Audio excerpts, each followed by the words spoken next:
مرد کی غیرت، ایمان کی پہچان۔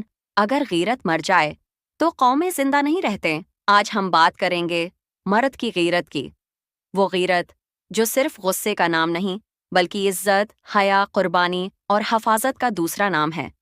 وہ بدو جو غیرت پر قربان ہو گیا ایک پرانے عربی قبیلے کا واقعہ ہے۔ ایک بدو اپنی نئی نویلی دلہن کو گھوڑے پر بٹھا کر گھر لایا۔ جب دلہن نیچے اتری تو اس نے فوراً گھوڑے کی گردن اڑا دی۔ لوگ حیران، پوچھا یہ کیا؟ بدو نے جواب دیا، میں یہ برداشت نہیں کر سکتا کہ میری بیوی کے اترنے کے فوراً بعد کوئی دوسرا مرد اس گھوڑے پر بیٹھے جس کی پیٹھ ابھی تک میری بیوی کے جسم کی حرارت سے گرم ہے۔ یہ تھا غیرت کا وہ معیار جو آج ہمیں سننے میں بھی عجیب لگتا ہے۔ شوہر جس نے بیوی کا نقاب بچا لیا۔ ایک عورت عدالت میں گئی، شوہر سے 500 دینار مہر کا مطالبہ۔ قاضی نے کہا، بیوی کا نقاب اٹھاؤ تاکہ گواہ تصدیق کریں۔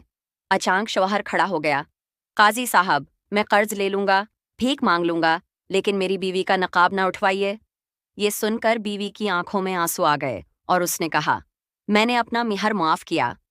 قاضی نے کیس کی فائل پر لکھا، یہ ہے مرد کی غیرت۔ غیرت صرف روکنے کا نام نہیں، یہ عزت کی حفاظت کے لیے قربانی دینے کا جذبہ ہے۔ علامہ ابن قیم کا قول، جس دل میں غیرت نہیں اس میں محبت نہیں، اور جس میں محبت نہیں اس میں ایمان کیسے ہوگا؟ سوچیں، غیرت صرف عورتوں کے لباس کا نام نہیں، یہ دل کے زندہ ہونے کی علامت ہے۔ آج کل میں ہماری ماؤں، بہنوں اور بیٹیوں کو نیم برہنگی اور بے حیائی کا نام فیشن دے دیا گیا ہے۔ آج مرد صرف دیکھ رہے ہیں لیکن روک نہیں رہے۔ لائکس، ریلز، ٹرینڈز کے نام پر ہم نے عزت و وقار کا سودا کر لیا۔ یہ صرف فرد کا نہیں، قوم کا زوال ہے۔ حل کیا ہے؟ غیرت کو جگائیں، بے حیائی کو معمول مت بننے دیں۔ گھر سے آغاز کریں، بچوں کو عزت، حیا، غیرت سکھائیں۔ فیشن نہیں، وقار اپنائیں۔ مغرب کی اندھی تقلید چھوڑ کر اسلام کی روشنی میں جائیں۔ آپ کیا کریں؟